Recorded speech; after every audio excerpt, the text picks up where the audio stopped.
wewe unayekwenda kanisani huku umevaa vimini, na hatimaye unadanganywa kwa kusema kwamba ama kwa kuambiwa kwamba Mungu haangalii mavazi. Huna aibu? Maombi yako tu hayakuonyeshi kwamba unamkosea Mungu? Wewe unaenda kanisani umesuka na umevaa wigi.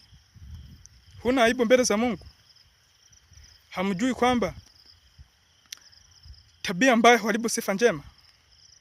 Na hawa vijana wanotuvalia modo makanisani, haoni kama wanatukanisha jina la Mungu? Tuache mambo mabaya. Maandiko matakatifu yanasema, ninyi mlikuwa wafu, mmefarikishwa na tabia zenu mbaya. Dhambi zenu mlizokuwa mmefanya zimewafarikisha. Sasa leo watu wameweza kumgeukia Mwokozi wao, na hatimaye wanaonekana bado wana matendo mabaya, wana sifa mbaya, tabia mbaya, muonekano mbaya. Hamjifunzi hata kwa watu wa Mungu waliopita. Petro, kwa kutembea kwake aliweza kuonekana ni mtu wa Mungu. Kutembea tu.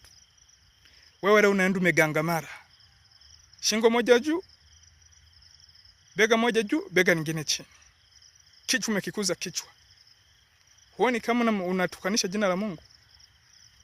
Na nyinyi mnaocheza viduku, mnarukaruka makanisani jamani. Miziki ya kidunia, miziki ya kiulimwengu ndio mnaingiza makanisani. Acheni hayo mambo, watu wa Mungu hawayafanyi.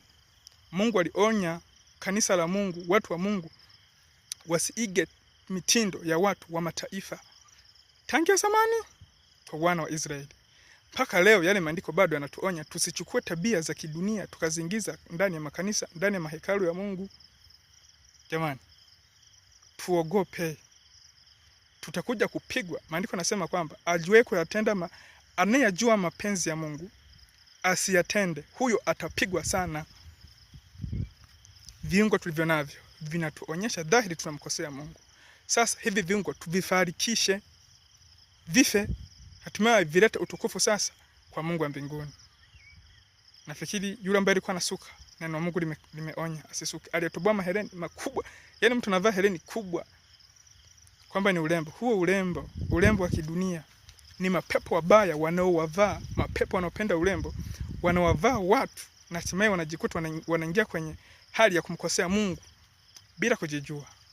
Nafikiri kwa ujumbe huu zidi kutafakari, lisome sana neno la Mungu, na Mungu akubariki sana, na Mungu akuongoze katika kurudi katika njia ya haki na ya kweli yenye kumpendeza Mungu.